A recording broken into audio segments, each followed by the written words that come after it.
Hello students, welcome back to our YouTube channel. Previous class में हम लोगों ने रेजोनेंस कंप्लीट कर लिया था। Parallel RLC circuit, series RLC circuit, quality factor क्या होता है, इन सब के बारे में बात की थी।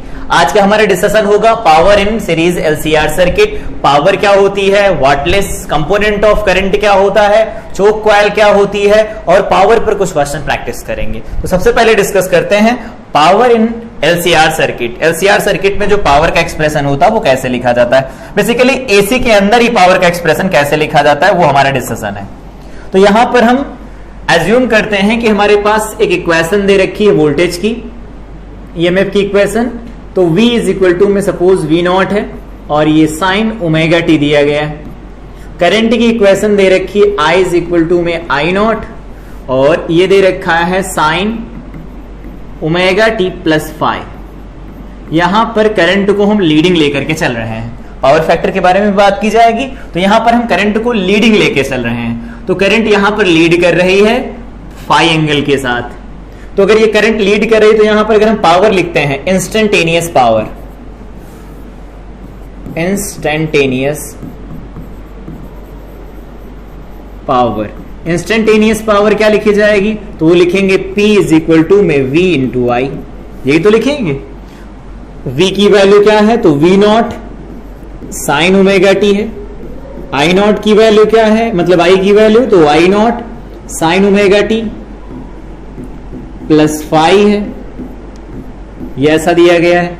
ये P हो गया, इंस्टेंटेनियस पावर है। इसको थोड़ा और ठीक से लिखे तो क्या लिख सकते हैं, P इज इक्वल टू में यहां पर लिख सकते हैं V naught I not sign omega T और यहां पर लिख सकते हैं sine omega T plus five. ये हमारे पास एक्सप्रेशन बनने वाले हैं, ये बन जाएगा। तो ये हमारे पास फार्मूला हो गया इंस्टेंटेनियस पावर का। ये है इंस्टेंटेनियस पावर। तो ये इंस्टेंटेनियस पावर का हमारे पास एक्सप्रेशन निकल के आ जाएगा इस तरह से। ये इंस्टेंटेनियस अगर पावर है तो हम यहां पर एवरेज पावर का कॉन्सेप्ट लेकर के आएंगे कि एवरेज पावर क्या होती है, क्योंकि जो वैल्यू यहां पर लिखी गई है V नॉट I नॉट, ये अपने साइकिल में दो बार मैक्सिमम होती है, मतलब एक बार पॉजिटिव में एक बार नेगेटिव में मैक्सिमम होती हैं। तो यहां पर इंस्टेंटेनियस पावर की जगह पर हम एवरेज पावर को डिफाइन करेंगे। तो एवरेज पावर के लिए अगर इसे सॉल्व कर दे तो पहले देखो हम इसे ही सॉल्व कर देते हैं। V नॉट I नॉट, यहां पर ये साइन ओमेगा टी लिखा है, इसे लिखा रहने दो, साइन ओमेगा टी हो जाएगा। यहां पर ये जो लिखा गया है ना, इसको बदल दो। तो ये साइन ए प्लस बी का फार्मूला खोलो तो साइन ए यहां पर बन जाएगा कॉस बी। अगेन यहां पर क्या लिखेंगे, प्लस लगाएंगे, यहां पर लिखा जाएगा कॉस ए तो कॉस ओमेगा टी, यहां पर क्या लिख देंगे साइन फाइव। ये हमारे पास एक्सप्रेशन बन जाएगा। ओमेगा टी को मल्टीप्लाई करा दो तो पावर क्या निकल के आएगी, V नॉट I नॉट, यहां पर हो जाएगा sine square omega T into में कॉस फाइव, और इधर क्या बन जाएगा प्लस, यहां पर बन जाएगा sine omega T cos omega T. तो इसे ऐसे नहीं लिख सकते, half of sine 2 omega T, या फिर एक बार ऐसे ही लिख देते हैं sine omega T cos omega T sine five, ऐसा लिख सकते हैं, बिल्कुल लिख सकते हैं इस तरह से। अब हमें क्या करना है, यहां पर हम 2 से मल्टीप्लाई डिवाइड करवा सकते हैं। तो यहां 2 से मल्टीप्लाई करवा देंगे तो हम 2 से डिवाइड भी करवा सकते हैं। तो यहां पर 2 sign A cos A sign 2a बन जाता है। तो ये क्या लिख सकते हैं, यहां से देखो P जो निकल के आएगा यहां पर, तो वो बन जाएगा V नॉट इंटू में I नॉट लिख सकते हैं इसे। और ये क्या लिखा जाएगा, तो sine square omega T, sine square omega T बन जाएगा कॉस फाइव, और यहां पर बनेगा प्लस, ये लिख सकते हैं साइन 2 ओमेगा टी, यहां पर लिख सकते हैं साइन 5 डिवाइडेड बाय में क्या लिख सकते हैं 2। ये हमारे पास पावर का एक्सप्रेशन बदल के निकल के आएगा। अब हमें सॉल्व कर देना है इसे अलग अलग केस के लिए। तो सॉल्व करते हैं, हमें चाहिए एवरेज पावर। ये क्या थी, इंस्टेंटेनियस पावर थी, लेकिन इंस्टेंटेनियस पावर किसी पर्टिकुलर टाइम स्टैंड पर तो हमें चाहिए नहीं, एवरेज पावर चाहिए कंप्लीट साइकिल के लिए। तो लिख देते हैं for complete cycle, for complete cycle, complete cycle के लिए अगर बात करें तो क्या होगा, पावर जो लिखी जाएगी वो एवरेज पावर लिखी जाएगी। और average power is equal to लिखेंगे तो क्या होगा, यहां पर जो भी वेरिएबल है मतलब टाइम के साथ जो भी वेरी कर रहा है उसका एवरेज का मतलब यहां पर हमारे पास ये वैल्यू निकल के आएगी वी नॉट आई नॉट, इसे लिख सकते हैं साइन स्क्वायर ओमेगा टी। ठीक है, यहां पर बन जाएगा कॉस फाई, यहां पर इसमें टी किसमें, तो टी इसमें, तो इसका एवरेज हमें चाहिए होगा, और प्लस यहां पर लगा देते हैं प्लस। दूसरा क्या है, तो ये दूसरा लिखा गया है, हाफ को कर देते हैं इधर, यहां पर बन जाएगा साइन 2 ओमेगा टी, ऐसा बन जाएगा, और यहां पर बनेगा साइन फाई। हमें इसका एवरेज चाहिए, जिन पर टी लगा है ना जिनके साथ, उनका हमें एवरेज चाहिए। अगर याद है तब तो डायरेक्ट लिख सकते हैं, फर्स्ट क्लास में बताया था जब डिस्कस कर रहे थे हम लोग आरएमएस वैल्यू एवरेज वैल्यू, तो वहां पर देखा था कि साइन स्क्वायर ओमेगा टी हो या कॉस स्क्वायर ओमेगा टी हो, कंप्लीट साइकिल के लिए वैल्यू हाफ होती है, और साइन ओमेगा टी की जो वैल्यू, साइन 2 ओमेगा टी की जो वैल्यू निकल के आती है कंप्लीट साइकिल के लिए, वो 0 निकल के आती है। अगर ऐसा नहीं तो यहां से प्रूफ करके देख सकते हैं। इसे हम इक्वेशन फर्स्ट अभी के लिए नाम देकर के छोड़ रहे हैं, और ये जो वैल्यू लिखी गई है उनको इधर कैलकुलेट करते हैं। आओ देखो, यहां पर साइन स्क्वायर ओमेगा टी यहां पर बन जाएगा डी टी, 0 से लगा करके टी एवरेज चाहिए तो यहां पर लिखो डी टी, यहां पर भी 0 से लगा करके टी बनेगा, इसकी वैल्यू हमें चाहिए, निकालो। तो ये साइन स्क्वायर ओमेगा टी है, कॉस का फार्मूला क्या होता है, कॉस 2 ओमेगा टी को क्या लिख सकते हैं 1 minus 2 sine square omega T बन जाएगा। यहां से साइन स्क्वायर ओमेगा टी की वैल्यू निकाल लो तो 1 माइनस कॉस 2 ओमेगा टी बनेगा, और डिवाइडेड बाय में क्या लिख सकते हैं, तो डिवाइडेड बाय में निकल के आ जाएगा 2, सही है। और यहां पर ये t बन जाएगा तो इसमें इसे 1/t करके इधर अलग कर देते हैं, ये हमारे पास बन गया। इंटीग्रेशन अब यहां पर जाएगा, 0 से लगा करके t, ये बन गया dt। सॉल्व कर दो इसे, तो 1/t लिखा, ठीक है। यहां पर 1/2 लिखा तो t रखेंगे तो ये बन जाएगा t/2, और यहां पर माइनस, यहां पर साइन है तो कॉस है, कॉस का साइन होगा तो ये बन जाएगा साइन 2 ओमेगा टी, और डिवाइडेड बाय में यहां पर 4 आने वाला है आएगा, और यहां पर हम क्या रख देते हैं, टी रख देते हैं, रख रहे हैं ना, यहां पर रख दिया तो यहां टी रख देते हैं, और दोबारा यहां पर माइनस लगाएंगे तो माइनस लगाएंगे तो क्या रखेंगे, 0 रखेंगे तो देखो टी यहां 0 बन जाएगा तो ये पूरा 0 बन जाएगा। सॉल्व कर दो तो यहां से वैल्यू कितनी मिलने वाली है, तो t से ये t कैंसिल हो जाएगा, ये वैल्यू मिल जाएगी 1/2 माइनस यहां पर ये बन जाएगा 1/t, और इसे लिख सकते हैं 4 को बाहर, ये बन जाएगा साइन 2 इंटू ओमेगा, ओमेगा की वैल्यू होती 2π/t, और इंटू में क्या बनेगा t बन जाएगा, दिख रहा होगा, ये निकल के आने वाला है। यहां से देखो t से t कैंसिल होगा, साइन 4π 0 होता है, मतलब ये वाला पूरा टर्म 0 हो जाएगा, तो यहां से वैल्यू कितनी निकल के आई, हाफ। तो ये हमारे पास साइन स्क्वायर ओमेगा टी का एवरेज आ गया, ये एवरेज वैल्यू हो गई हाफ। ठीक है, अगर ये एवरेज वैल्यू हाफ निकल के आई, हमें साइन 2 ओमेगा भी चाहिए तो वो भी निकाल लो, साइन 2 ओमेगा टी, और यहां पर हो जाएगा 0 से लगा करके टी डी टी, एवरेज निकालना सीखा है फर्स्ट क्लास में, 0 से टी, यहां पर डी टी कंटिन्यूअस है ना, इंटीग्रेशन होगा।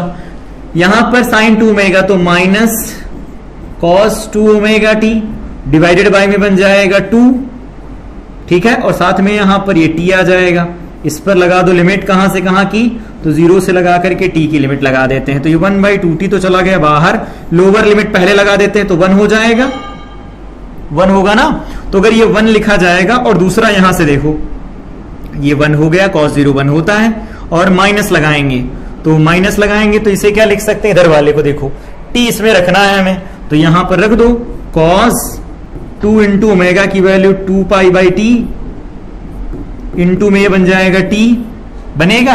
यहां पर देखो साइन 4π cos 4π बनेगा 1, तो 1 माइनस 1 बन जाएगा, तो अगेन ये 0 निकल के आएगा।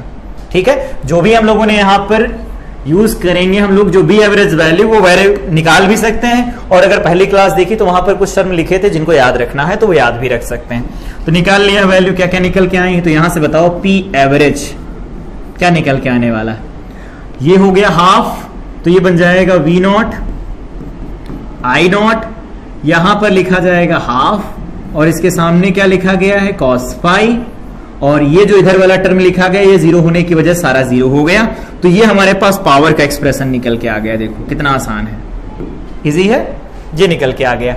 अब हमें इसको थोड़ा रीअरेंज करना है इफेक्टिव वैल्यू के साथ या आरएमएस वैल्यू के साथ, तो पी एवरेज क्या लिखा जा सकता है? तो पी एवरेज को ऐसे लिख सकते हैं ना, वी नॉट आई नॉट, और यहां पर ये जो 2 लिखा ना, इसको √2 लिख देते हैं और ये लिख देते हैं cos pi.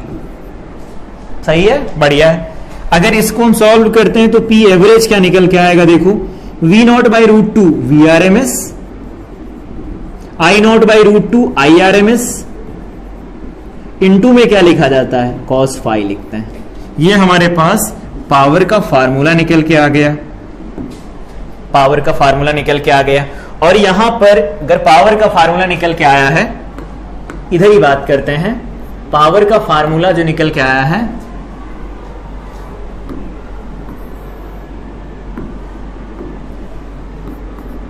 Power in LCR circuit, power का फार्मूला अभी भी क्या निकाला है? P average is equal to में V R M S into I R M S into में cos फाई, ये लिखा गया है ना? ऑफ कोर्स ऐसा ही लिखा गया है, ये फार्मूला है। इसमें आरएमएस वैल्यू क्या होती है हम लोगों ने पढ़ा था, इफेक्टिव वैल्यू होती है ये। अब हमें इसको अलग अलग केस में सॉल्व करना है, तो यहां पर एक टर्म को डिफाइन करते हैं, that is power factor. Power factor, ये पावर फैक्टर क्या होता है? तो पावर फैक्टर को हम लिखते हैं cos फाई, और इसको डिनोट किससे किया जाता है? तो इसको डिनोट किया जाता है R बाई जेड से, R बाई जेड से डिनोट किया जाता है ये ऐसा होता है। तो पावर फैक्टर यहां पर R बाई जेड होता है। अब पावर फैक्टर की वैल्यू लीडिंग और लैगिंग कब आती है? अगर current F current is leading, अगर करंट लीडिंग है वोल्टेज के साथ, देन द पावर फैक्टर, यहां पर जो हमें पावर फैक्टर मिलेगा वो लीडिंग पावर फैक्टर मिलेगा, पावर फैक्टर मिलेगा। अगर ऐसा नहीं है, if current is lagging, current is lagging, current is lagging, then the power factor यहां पर क्या मिलेगा? Lagging power factor, lagging power factor मिलेगा हमें। ठीक है, लैगिंग पावर फैक्टर मिलेगा। यहां पर कुछ पॉइंट्स हैं जो याद रखने हैं हमें, कि यहां पर ये करंट के साथ में लीडिंग पावर फैक्टर है, ये करंट के साथ लैगिंग पावर फैक्टर है। तो कब लीडिंग कब लैगिंग आता है? तो याद होगा, करंट लीड कब करती है? जब सर्किट का बिहेवियर कैपेसिटिव होता है। तो अगर कैपेसिटिव है, कैपेसिटिव है,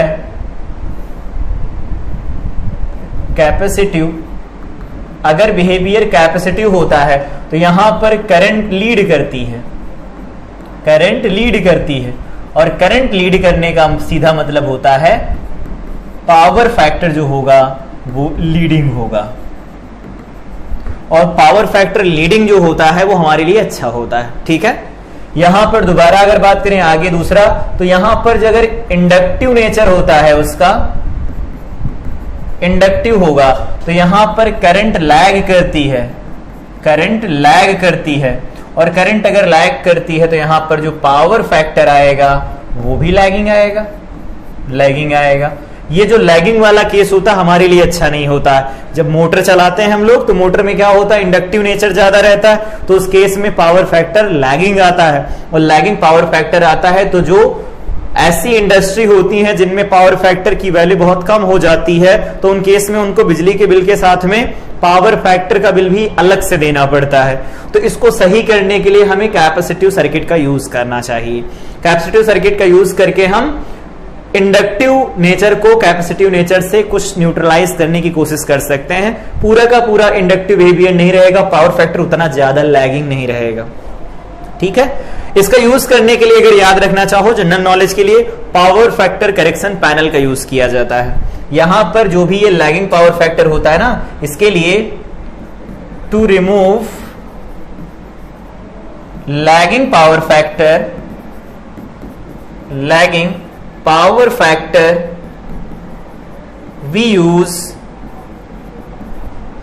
power factor correction panel, power factor correction panel, power factor correction panel का हम यूज करते हैं। ध्यान रखना इस बात का कि अगर हमें लैगिंग पावर फैक्टर को लीड करवाना है या उसका इंडक्टिव बिहेवियर कुछ कम करना, तो उसके लिए हम पावर फैक्टर करेक्शन पैनल का यूज करते हैं। ठीक है, पावर फैक्टर को डिफाइन करते हैं R/Z से, कुछ इस तरह से लिखा जाता है। इस तरह से लिखना चाहो तो इस तरह से भी लिख सकते हैं, नहीं एक और टर्म होता है पावर फैक्टर को लिखने का, इधर नए पेज पर लिख लेते हैं, इधर आओ। Power factor, power factor, power factor में यहां पर दूसरा टर्म जो लिखने जा रहे हैं हम लोग, अभी तो हम लोगों ने पढ़ा cos फाई का एक फार्मूला होता है, दैट इज R/Z, ये होता है R/Z। पावर का जो फार्मूला पढ़ा P एवरेज, वो क्या पढ़ा, या ऐसे देख लेते हैं, P average is equal to में VRMS इंटू में IRMS इंटू में cos फाई, ये लिखा जाता है। ठीक है, यहां पर ये जो होती है इसे हम कहते हैं रियल पावर, रियल पावर, और ये जो यहां इतना लिखा जाता है इसे कहते हैं अपरेंट पावर, अपरेंट पावर कहा जाता है, अपरेंट पावर कहते हैं। तो अगर ये रियल पावर है, ये अपरेंट पावर है, तो उस केस में क्या होता है, cos फाई को इस तरह से भी डिनोट करते हैं हम कभी कभी, cos फाई को डिनोट किया जाता है रियल पावर डिवाइडेड बाय में, यहां पर क्या लिखते हैं, अपरेंट पावर, अपरेंट पावर। इस तरह से भी डेफिनेशन लिखी जाती है पावर फैक्टर की। अब अगर यहां से देखो रियल पावर तो वो P हो गया, और यहां पर अगर अपरेंट पावर देखें तो हमारे पास VRMS IRMS हो गया, तो निकल के cos फाई आएगा। तो एक दूसरा फार्मूला ये होता है और एक फार्मूला हमारे पास यहां से निकल के आता है। तो ये हो गई पावर फैक्टर की डेफिनेशन। अगला डिस्कशन हमारा होगा पावर फैक्टर की डेफिनेशन के बाद पावर ट्रायंगल। अगली डेफिनेशन हमारी है पावर ट्रायंगल, लिख low power triangle, power triangle. यहां पर हर तरह की पावर समझ में आएगी, कौन कौन सी पावर क्या नाम दिया जाता है। ठीक है, तो यहां पर ट्रायंगल बनाते हैं पहले।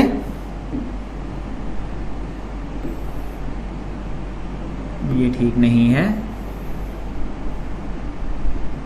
बन नहीं रहा, इधर से बना लेते हैं।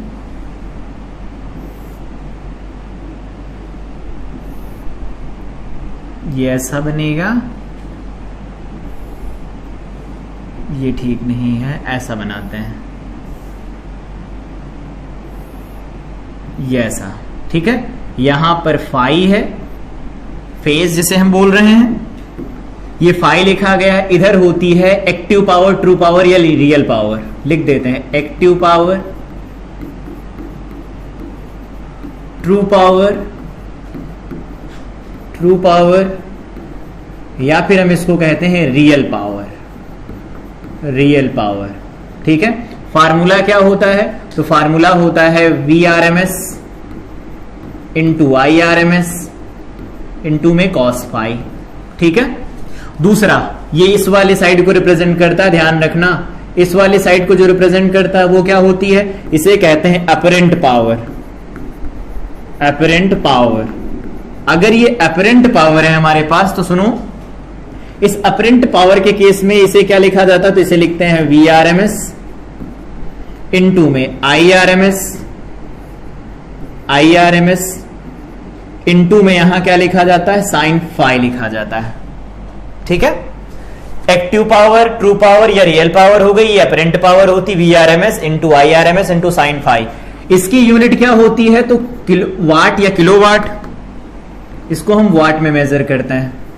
ठीक है, इसको किस में मेजर किया जाता है, तो इसको मेजर किया जाता है वोल्ट, एम्पियर, रिएक्टिव, रिएक्टिव, इसमें हम इसे मेजर करते हैं। और यहां पर जो पावर होती है वो पावर क्या होगी, तो पहले इस पावर को लिखो, तो इन दोनों को ऐड करेंगे, sine square phi cos square phi 1 हो जाएगा, तो इधर बचेगा VRMS इंटू में IRMS होता है। और इसकी जो यूनिट निकल के आने वाली है उसकी यूनिट क्या लिखी जाएगी, तो इसे लिखेंगे वोल्ट एम्पियर, ये क्या आ जाएगा, वोल्ट एम्पियर निकल के आएगा। तो हमारे पास तीन अलग अलग पावर निकल के आ रही हैं। ये फाई का एंगल बना है, वोल्ट एम्पियर में इसको, वाट में उसको, इसे वोल्ट एम्पियर रिएक्टिव पावर में यूज करते हैं। कॉस फाई जो यहां पर यूज हो रहा है, कॉस फाई की वैल्यू रियल पावर है, और दूसरा ये फार्मूला जो निकल के आया है वो R/Z है इसका फार्मूला। तो ये हमारे पास डेफिनेशन हो गई, और ये हो गया हमारे पास पावर ट्रायंगल। पावर ट्रायंगल में ये एक्टिव पावर, ये रिएक्टिव पावर, मतलब ये अपरेंट, ये रिएक्टिव पावर होती है, सॉरी ये रिएक्टिव पावर होती है, अपरेंट ये होती है, इसको हम कहते हैं अपरेंट पावर, और इधर जो पावर होती है इसको हम कहते हैं रिएक्टिव पावर। रिएक्टिव पावर होती है ये हमारे पास निकल के आएगा। तो ये रिएक्टिव पावर होती है, और ये होती है यहां पर अपरेंट पावर। तो रिएक्टिव पावर लिखनी हो तो अलग से लिख सकते हैं, अपरेंट पावर लिखनी हो तो अलग से लिखी जा सकती है। ये पावर ट्रायंगल हो गया, पावर फैक्टर हो गया, पावर फैक्टर के लिए यहां पर वैल्यू है। तो यहां से देखो क्या लिखी जा सकती है, अगर इस वाले फार्मूले से अगर हम लिखना शुरू करें तो फाई को क्या लिखा जा सकता है, कॉस फाई। कॉस फाई क्या होगा, बेस। तो बेस क्या हो जाएगा, एक्टिव पावर, रियल पावर या ट्रू पावर, ठीक है। और डिवाइडेड बाय में क्या होगा, हाइपोटेनस, तो वो लिखी जाएगी अपरेंट पावर। देखो यहां से पता लग रहा होगा।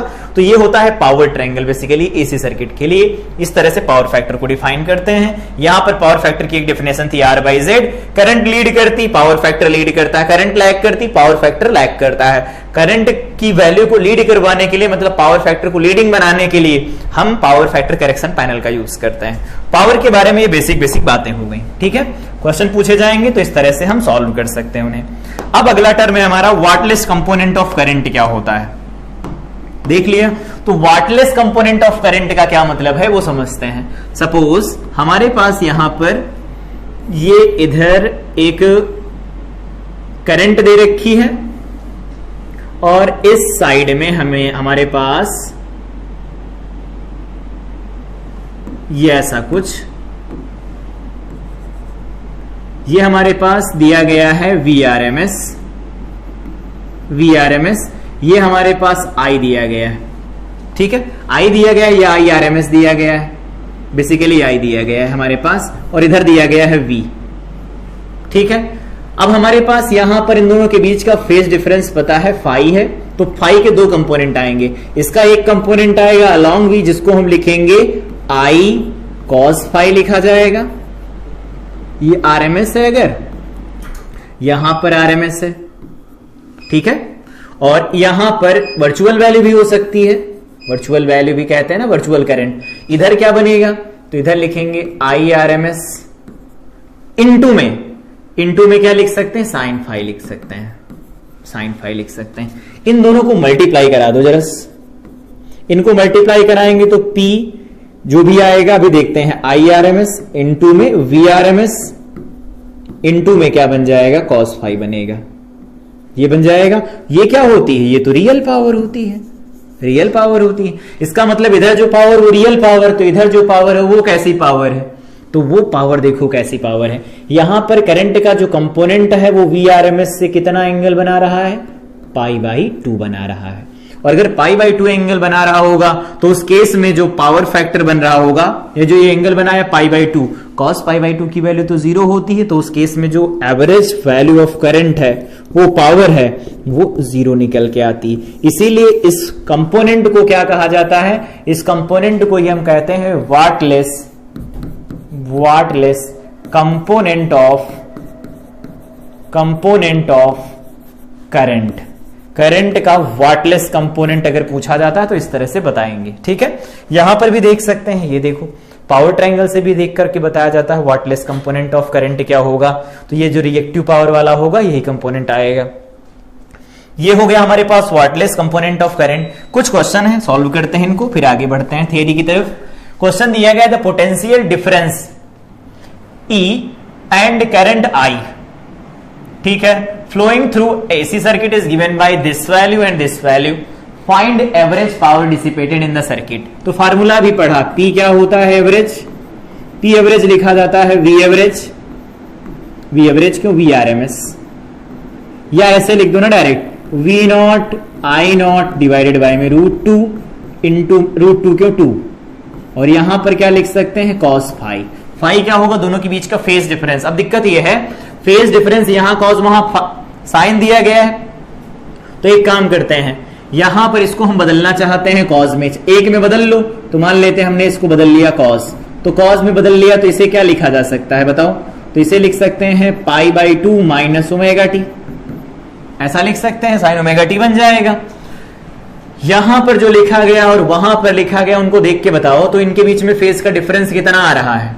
या ऐसे नहीं लिखना है तो ओमेगा टी प्लस π/2 कर लो तो भी कोई दिक्कत नहीं, ओमेगा टी प्लस π/2 कर लो तो भी कोई दिक्कत नहीं है, लेकिन ये माइनस हो जाएगा, नहीं हम कर सकते, तो इसे हम लिखेंगे π/2 माइनस ओमेगा टी, यही लिख सकते हैं, तभी पॉजिटिव बनेगा।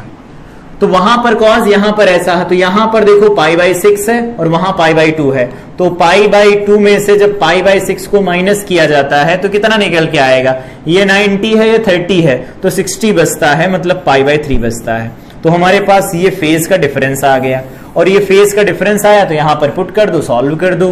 तो V0 कितना? तो V0 हमारे पास दिया गया है 5, I0 कितना 10 डिवाइडेड बाई में 2 इंटू में cos फाई की वैल्यू cos π/3, तो ये बन जाएगा cos π/3। cos π/3 का मतलब हाफ होता है, तो ये बन जाएगा 5 इंटू में 10 डिवाइडेड बाई में 2 इंटू में ये आ जाएगा हाफ, तो 2 सॉल्व कर दो तो 50 डिवाइडेड बाई में आ जाएगा 4, तो ये आएगा 25 डिवाइडेड बाई में 2, इसका मतलब होता है 12.5।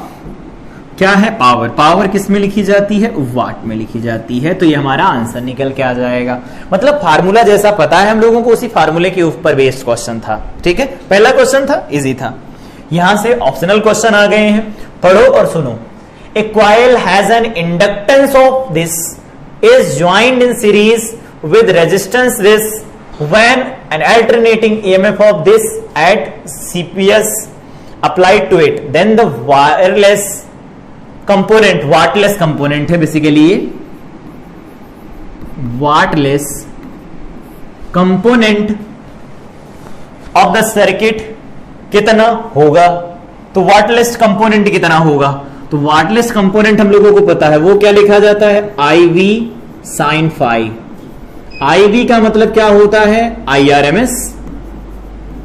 IRMS साइन फाई लिखा जाता है। ठीक है, यहां पर अभी हम लोगों ने लिखा है, ये जो ट्रायंगल बनाया गया है, ट्रायंगल, वो ट्रायंगल यहां से आओ देख लो, ट्रायंगल में ये है पावर ट्रायंगल। इसमें से अगर हमें साइन फाई पूछना हो तो क्या पूछेंगे बताओ? साइन फाई होता है परपेंडिकुलर, तो वो लिख देंगे VRMS IRMS sine phi divided by में वो वैल्यू बन जाएगी। यहां पर इन्होंने क्या कहा है? यहां पर दे क्या रखा है? तो पहले कहा है ये L है, तो यहां से XL निकाल लो। पहले XL निकालेंगे तो ओमेगा इंटू L बनेगा। ओमेगा कितना है? Alternating current joined in series with an component when alternating current of this and C50, तो ये हो जाएगा 50 इंटू ओमेगा इंटू L। साइकिल्स पर सेकेंड नहीं है ये, 2πf, f है 50 साइकिल्स पर सेकेंड, L की वैल्यू कितनी है? 0.7। तो कितना निकल के आएगा? देखो ये 2π लिख देंगे, यहां पर इसको सॉल्व करेंगे तो ये बन जाएगा 5 इंटू में 7, ये बन जाएगा। यहां पर देखो 0.7, यहां पर एक काम कर लो, इन्होंने जो दिया है उसका यूज कर लेते हैं। तो 0.7 और पाई की वैल्यू 2.22 दिया गया है, तो ठीक है 2.22 लिख लेते हैं। इंटू में यहां पर कितना बचा रह जाएगा? 50 इंटू 2, तो ये बन जाएगा 100, तो ये 222 वोल्ट, वोल्ट क्यों? ओम आएगा, ये आ गया। रेजिस्टेंस दिया गया है 220, यहां पर ये 220 है, इसे सही करो, ये 220 है, ये 220 दिया गया है, ये 220 है। तो अगर ये 220 होगा तो उस केस में ये वैल्यू बन जाएगी 220 इंटू में 100 इज इक्वल टू में 220 ओम।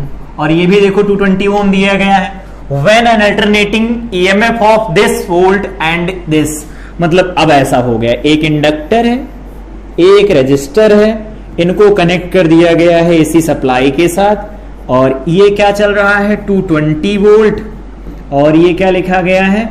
50 CPS साइकिल्स पर सेकेंड। ये ऐसा, ये कितना निकल के आया है? तो XL निकल के आया है 220 वोल्ट, और ये क्या है? तो ये वैल्यू हमारे पास कितनी निकल के आएगी? तो ये निकल के आएगी, दिया गया है 220 वोल्ट। सॉल्व करो, इसमें पहले करंट निकाल लेते हैं।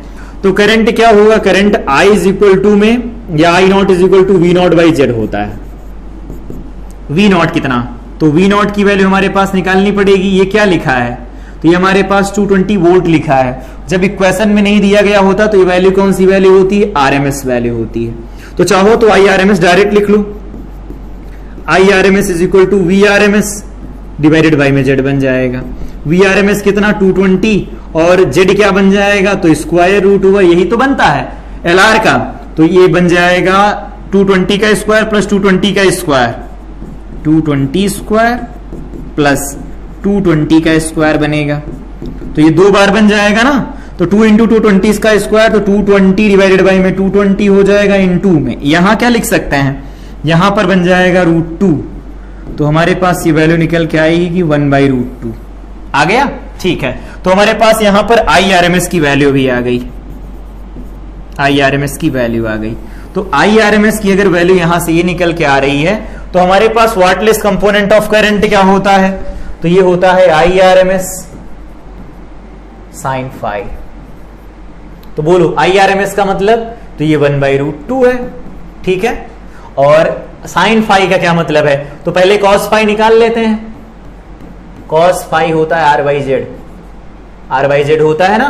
तो R/Z का मतलब क्या है पहले समझो, तो R/Z में ऐसा बनेगा, ये ऐसा बनेगा और ये ऐसा बनेगा, ये Z होता है, तो ये R होता है, ये XL होता है, ये हमारे पास phi निकल के आता है, होता है ना।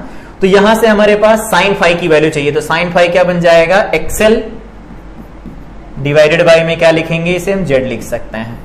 तो 1/√2 और यहां पर XL की वैल्यू कितनी आई है 220 और ये आ गया है √2 इंटू में 220। सहमत हो, Z की वैल्यू क्या है, तो Z की वैल्यू हमारे पास 220, यही तो निकल के आएगा। यहां से देखो ये पूरा कैंसिल, 1/2 बन जाएगा और 1/2 का मतलब होता है 0.5 ampere. Wattless component of current निकाल सकते हैं, ऐसे निकालना है, ये प्रोसेस है इसका। अगला क्वेश्चन देखो, an RMS voltage of 120 volt is applied across a series circuit having a resistance and inductance this, power consumed कितनी होगी।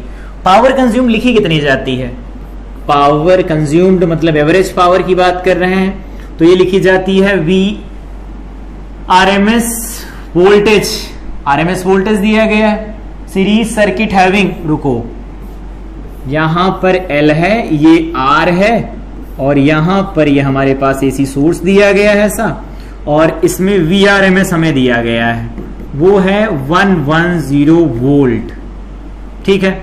यहां पर कितना है, ये inductance, RMS voltage this applied across the series having a resistance 11 ओम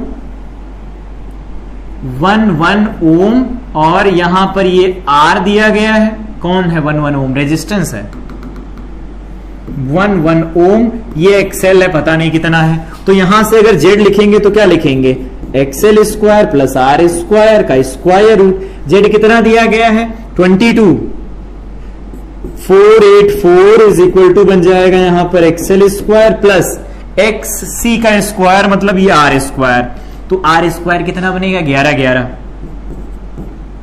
121।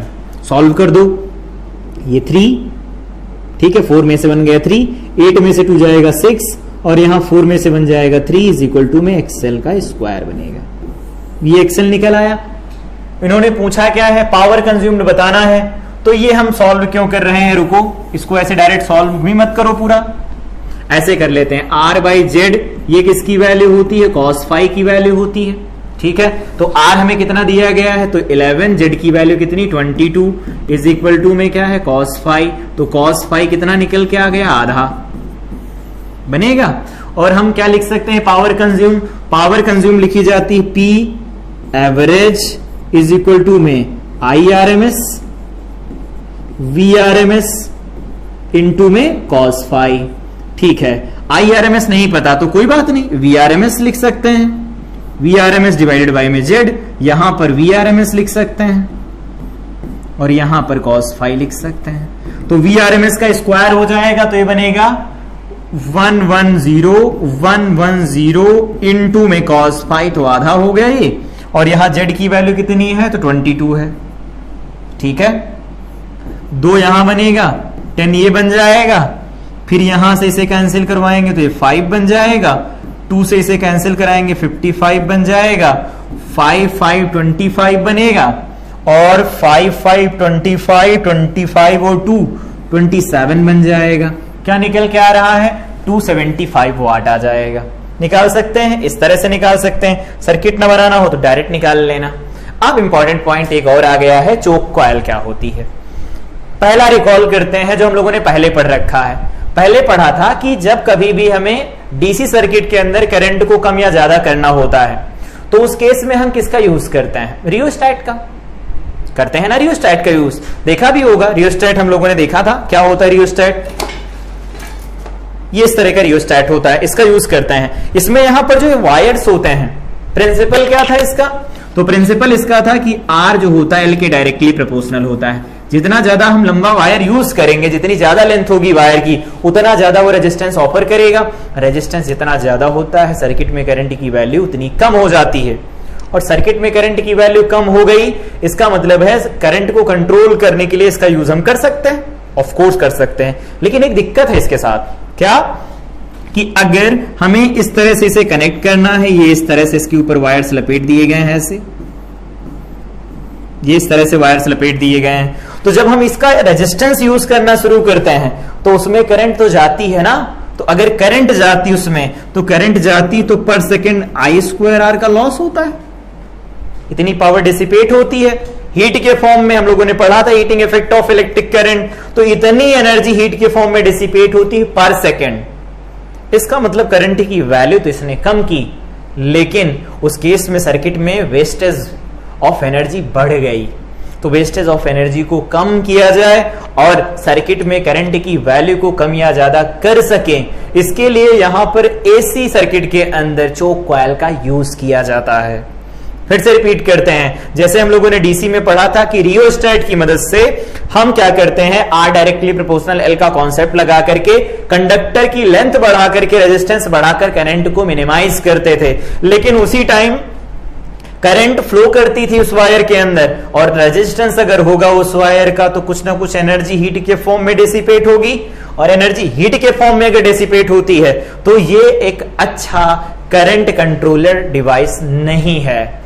अगर ये ऐसा नहीं है तो इसको हम कैसे अच्छा बना सकते हैं एसी के केस में, तो एसी के केस में इसे बहुत अच्छा बनाया जा सकता है चोक कॉइल बना करके। तो चोक कॉइल क्या होती है पहले सुन लो, अभी बनाते हैं, इसके बारे में बात करते हैं।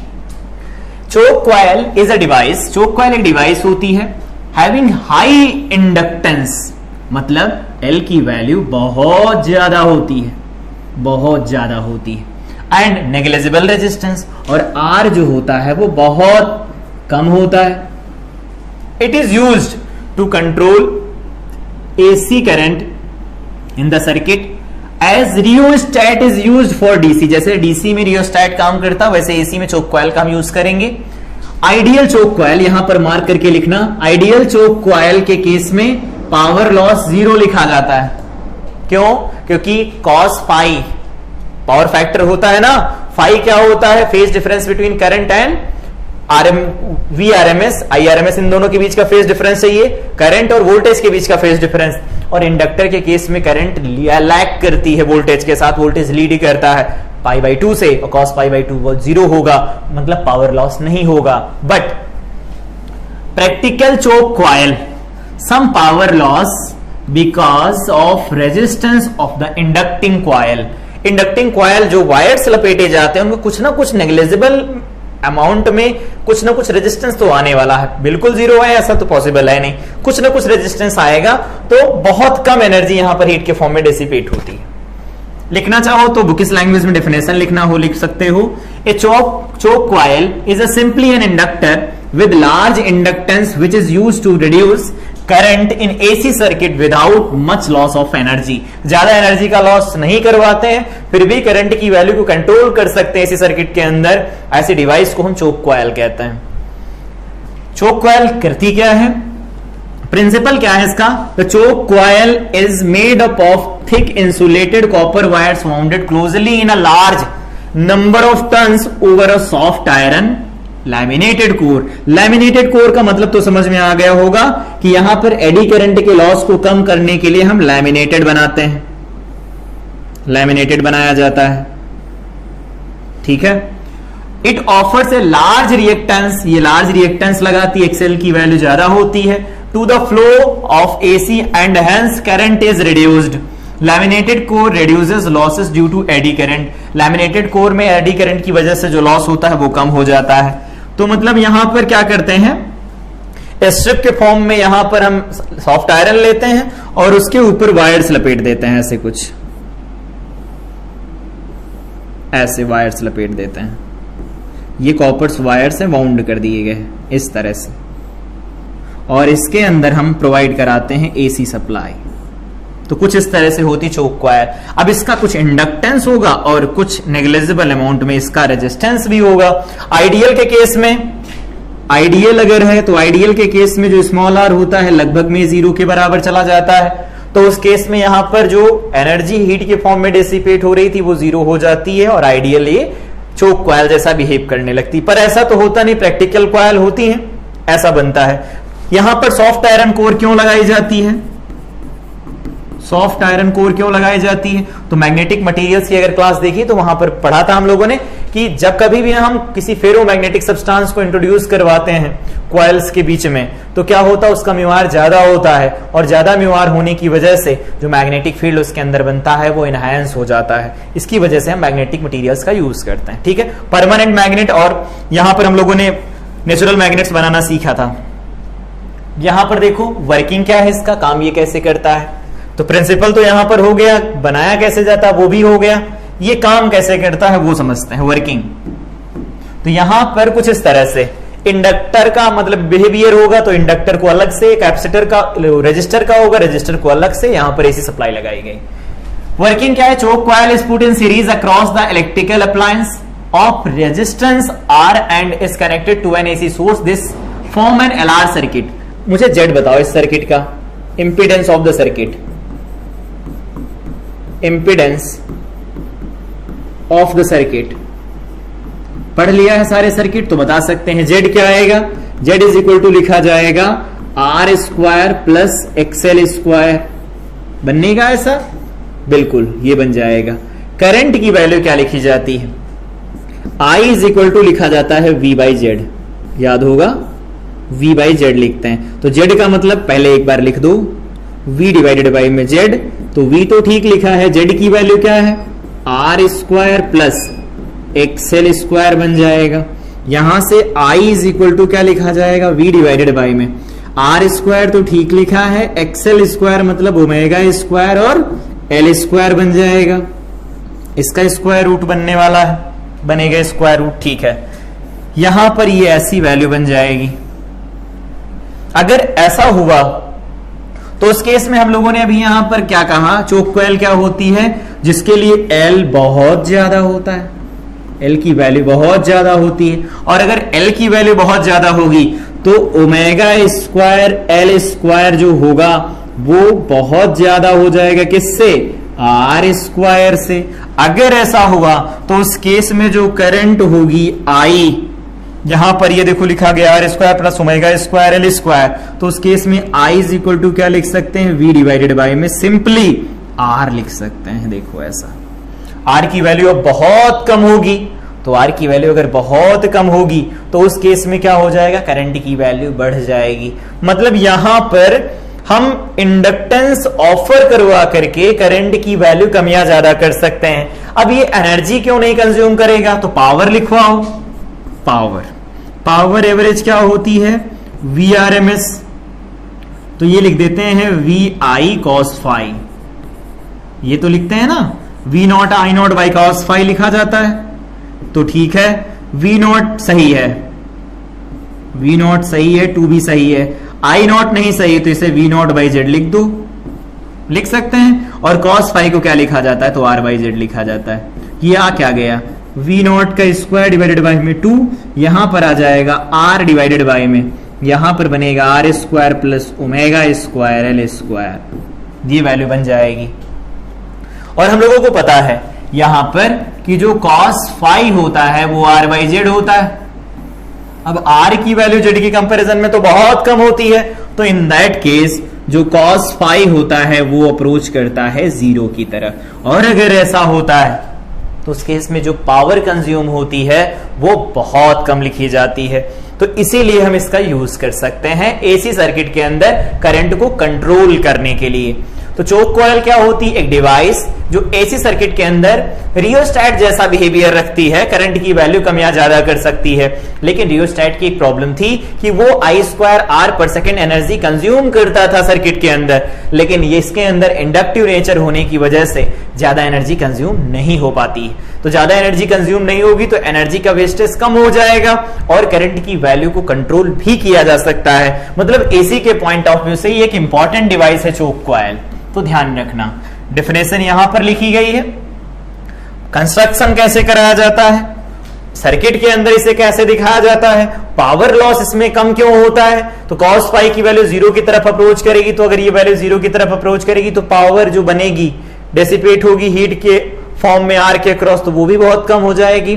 तो यहां पर वेस्टेज ऑफ एनर्जी कम हो जाता है। तो ये होती चोक कॉइल। इस पर कोई क्वेश्चन पूछा जाएगा तो उसे कर सकते हैं। यूजेस पढ़ लेते हैं, फिर एक क्वेश्चन करेंगे। यूजेस क्या है? The most common use of choke coil is fluorescent tube. Tube में भरा जाता है। चोक कॉइल को हम ट्यूब में लगाते हैं ना, जो एसी की ट्यूब लाइट्स होती है ना, उसके अंदर हम इसका यूज करते हैं विदेशी मेंस एसी मेंस के साथ। Choke coils are also used in various electronic circuit. Mercury lamp में इसका यूज किया जाता है and in sodium vapour lamp, इन सब के अंदर इनका यूज किया जाता है। करंट की वैल्यू जहां जहां पर हमें कम करनी होती है एसी के मेंस के लिए, वहां पर हम इनका यूज कर सकते हैं। अगला point, the choke which are used at low frequency have an iron core called audio frequency choke. मतलब ऐसी चोक कॉइल जिनमें आयरन कोर होती है और लो फ्रीक्वेंसी पर काम करती है, उनको आइडियो फ्रीक्वेंसी चोक कहा जाता है। Chokes which are to be used at higher frequency have air core, air core होती है, such chokes are called radio frequency chokes कहा जाता है। ऑडियो फ्रीक्वेंसी चोक्स होते हैं, ये रेडियो फ्रीक्वेंसी चोक्स होते हैं। तो अगर आयरन कोर है, फ्रीक्वेंसी कम है, तो वो ऑडियो है, और अगर हाई वैल्यू है फ्रीक्वेंसी की और उस केस में एयर कोर का इस्तेमाल कर रहे हैं तो हम उसे रेडियो फ्रीक्वेंसी चोक्स कहते हैं। तो यूजेस अगर पूछा जाता है तो बोर्ड के लिए इंपॉर्टेंट है, बोर्ड में अगर याद रखना चाहे तो याद रख सकते हैं, अदरवाइज इसके यूजेस कोई नहीं पूछेगा। ये फंक्शन कैसे करता है उसके लिए पूछेंगे, तो उसके लिए यहां पर आओ एक क्वेश्चन करते हैं। कह रहे हैं कि एक ideal choke takes a current of this ampere when connected to an AC supply 125 volt. ठीक है, ऐसा दिया गया है। और कह रहे हैं कि एक प्योर रेजिस्टर है, इसी सेम कंडीशन पर क्या कर रहा है, टेक्स करंट दिस। ठीक है, तो रेजिस्टेंस के केस में क्या होगा, इन्होंने कहा है an ideal choke takes a current of this. यहां पर इन्होंने कहा आइडियल चोक है, आइडियल चोक का मतलब आर इसका कितना 0 है, बनेगा आर अगर 0 बनेगा तो यहां से एक वैल्यू बताओ, आर की वैल्यू अगर 0 निकल के आएगी और यहां पर कह रहे हैं एक प्योर रेजिस्टर है, सेम ऐसा कर रहा है, तो यहां से वैल्यू निकाल सकते हैं एक्सएल इज इक्वल टू में V बाई आई। V कितना, तो V हमारे पास दिया गया है 125 डिवाइडेड बाई में आई कितना 10, तो ये कितना निकल के आएगा 12.5 आएगा ओम। ठीक है, तो एक्सएल हमारे पास निकल के आया 12.5। ठीक है, ये क्या होता है, तो इसे हम लिखते हैं 12.5 है तो ये 2 पाई FL लिखा जाता है। ठीक है, यहां से हम 2 पाई एल की वैल्यू निकालना चाहते हैं, तो 2 पाई एल की वैल्यू निकालेंगे तो 12.5 डिवाइडेड बाई में एफ आएगा, एफ पहले 50 दिया गया तो 2 पाई एल की वैल्यू आ गई। कह रहे हैं अब दोबारा सब कुछ बदल गया मतलब रजिस्टर इस तरह से लगा दिया गया, इंडक्टर इस तरह से, दोनों को एक साथ लगा दिया गया, सप्लाई बदल दी गई। सप्लाई कितने की है 100 वोल्ट, और यहां पर ये क्या है 40 हर्ट्ज, तो ये एक्सएल क्या लिखा जाएगा 2 पाई एल, तो ठीक है एफ बदलेगा तो एफ कितना लिखेंगे 5, तो 2 पाई एल की वैल्यू कितनी है 12.5 बाई 50, 12.5 बाई 50। ठीक है, इनटू में कितना बन जाएगा 40 बन जाएगा, ये बनेगा। ठीक है, और यहां पर ये जो वैल्यू निकल के आएगी आर की वैल्यू वो कितनी आ गई है तो R की वैल्यू निकाल लेते हैं। कह रहे हैं प्योर रजिस्टर करंट इतनी ही ले रहा है, तो करंट इतनी ले रहा तो R इज इक्वल टू क्या होता है, V बाई आई। तो V कितना है हमारे पास, V हमारे पास दिया गया 125 डिवाइडेड बाई में 12.5, तो ये तो सीधे सीधे 10 निकल के आ गया। तो R 10 निकल के आया और हमारे पास एक्सेल ये निकल के आया नया वाला एक्सेल डैश। तो अब यहां से करंट की वैल्यू निकालेंगे तो क्या लिख सकते हैं, I इज इक्वल टू में ये वैल्यू वैसे बनेगी कितनी ये बताओ, पॉइंट हटाएं तो ये 12, ये 5 और यहां पर बनेगा 500 इंटू में 40, 0 से 0 काट देते हैं, 25 का डबल ये होता है और ये हो जाएगा 2 और 25 का 5 ये होता है, 5 का 10 होता है, तो ये 10 ओम निकल के आ गया नया वाला। तो मतलब एक्सेल डैश की वैल्यू 10 आ गई, R तो बदलेगा नहीं क्योंकि वो ओमेगा से इंडिपेंडेंट रहता है, पढ़ा था हम लोगों ने। तो R ये है 10 और ये भी 10 है, तो इसका Z कितना आया, तो Z इज इक्वल टू निकल के आएगा R स्क्वायर प्लस नया वाला एक्सेल डैश का स्क्वायर। तो ये 10 और ये 10 तो ये 100 बन जाएगा प्लस ये 100 बन जाएगा। इसको सॉल्व करेंगे तो क्या निकल के आएगा, 10√2 आएगा। तो करंट चाहिए, तो current I is equal to निकल के आएगा V डिवाइडेड बाई में Z, V डिवाइडेड बाई में Z। V कितना लगाया गया है, 100 लगाया गया है, देखो शायद 100 लगाया गया है और Z की वैल्यू कितनी आई है, 10√2 आई है। तो क्या करते हैं, तो ये I इज इक्वल टू आ जाएगा 10 डिवाइडेड बाई में √2 एम्पियर, इतनी करंट फ्लो करेगी। देखो चोक कॉइल के ऊपर फार्मूले जो भी बनेंगे, सर्किट हम लोगों ने ऑलरेडी पढ़ लिए हैं, जितने भी सर्किट उनको एक ही क्लास में कवर कर लिया गया है। तो अगर सर्किट का कोई डाउट है तो वहां जाकर क्लियर करेंगे। बाकी चोक कॉइल क्या होती है, कैसे बनाया जाता है, उसके ऊपर क्वेश्चन कैसे पूछे जाएंगे, उन सबकी प्रैक्टिस यहाँ पर हम लोगों ने कर ली। तो ये क्लास थी जिसमें हम लोगों ने कवर कर लिया कि चोक कॉइल कैसे काम करती है, उसका प्रिंसिपल क्या होता है, यूज क्या होता है, वर्किंग देख लिया, डेफिनेशन देख लिया। यहां पर हम लोगों ने क्वेश्चन प्रैक्टिस की पावर के लिए, यहां पर हम लोगों ने देखा वाटलेस कंपोनेंट ऑफ करंट क्या होता है, यहां पर पावर फैक्टर, पावर ट्रायंगल के बारे में बात की, पावर फैक्टर का दूसरा फार्मूला देखा। यहां पर कुछ पॉइंट्स जो आ रहे थे मैथ से रिलेटेड, एवरेज का, तो एवरेज निकाल लिया। और एवरेज याद रखो, जो पहली क्लास में कुछ वैल्यू बताई थी एवरेज की वो याद रखनी है। हम हर बार थोड़ी करना शुरू कर देंगे कि इंटीग्रेशन करो निकालो, इतना टाइम नहीं होता है, डायरेक्ट वैल्यू याद रखो इनकी। यहां पर हम लोगों ने पावर डेराइव कर ली कि पावर का केस क्या बनता है। तो जब भी कभी हमें पावर लिखनी होती है तो VRMS IRMS into cos phi लिखा जाता है। अब यहां पर बात करते हैं अलग अलग केस के अंदर। यहां पर एक समरी है, वो सुन लेना फटाफट। आज की क्लास का इंपॉर्टेंट पॉइंट, अगर हमारे पास सिर्फ R है, ठीक है, सिर्फ R है, केवल रेजिस्टिव नेटवर्क होगा, तो P एवरेज क्या निकल के आएगा, बोल दो। P एवरेज निकल के आएगा VRMS इंटू IRMS इंटू में cos क्या बनेगा, इनके बीच का जो फेज डिफरेंस होता है वो तो 0, cos 0 बनता है। तो P एवरेज कितना निकल के आएगा यहां पर, VRMS इंटू में IRMS इंटू में ये 1 बन जाएगा। दूसरा पॉइंट सुनो, अगर केवल कैपेसिटिव सर्किट होता है तो P एवरेज कितना लिखा जाएगा, तो P एवरेज लिखेंगे VRMS IRMS इंटू में यहां पर बन जाएगा cos फाई, और जब कैपेसिटिव होता है तो करंट लीड करती π/2 के साथ, तो cos π/2 आ जाएगा। दोनों के बीच का एंगल होता है, तो ये हो जाएगा पावर एवरेज जो बन जाएगी वो 0 बन जाएगी, ठीक है। और यहां पर अगला पॉइंट सुनो, अगला केवल अगर इंडक्टिव नेचर का हो, केवल इंडक्टिव हो, वो R है, ये L है, तो L लगा हो केवल, तो इस केस में भी P एवरेज क्या लिखी जाएगी, VRMS IRMS इंटू में cos π/2। फिर से करंट अब यहां लैग करेगी, तो यहां पर भी एवरेज पावर कितनी निकल के आएगी, 0 निकल के आएगी। तो एक बात यहां से और भी पता चली कि जब इन तीनों का बिहेवियर होगा तो इन तीनों के बिहेवियर में पावर कंज्यूम केवल तभी होगी जब रेजिस्टिव बिहेवियर होगा, बाकी के बिहेवियर में पावर कंज्यूम नहीं होगी। क्योंकि यहां पर देखो ये cos π/2 बन रहा, cos π/2 बन रहा, 0 हो जाएगा। तो यहां पर इंडक्टर और कैपेसिटर के अक्रॉस कोई पावर लॉस नहीं होता, ये एनर्जी स्टोर कर सकते हैं, लेकिन रजिस्टर ऐसा नहीं कर सकता, इसीलिए पावर लॉस होता है, ठीक है। तो ये इंपॉर्टेंट क्लास थी जिसमें हम लोगों ने बेसिकली पावर के साथ सेपरेट डील किया। अगली क्लास में हमारा डिस्कशन होगा अगले इंपॉर्टेंट टॉपिक के ऊपर, जो कि है ट्रांसफार्मर। नीड क्या होती है ट्रांसफार्मर की, ये देखेंगे। ट्रांसफार्मर बनाया कैसे जाता है, उसके अलग अलग पार्ट्स का कंस्ट्रक्शन कैसे किया जाता है, वर्किंग क्या होता है, फार्मूले क्या होते हैं, इफिशियंसी क्या होती है, और एनर्जी लॉस जो लिखे जाते हैं वो कितने टाइप के होते हैं, सबके बारे में बात करेंगे। तो तब तक के लिए इन सभी क्लास को रिवाइज करें। मिलते हैं अगली क्लास में। Till then I wish you all the best.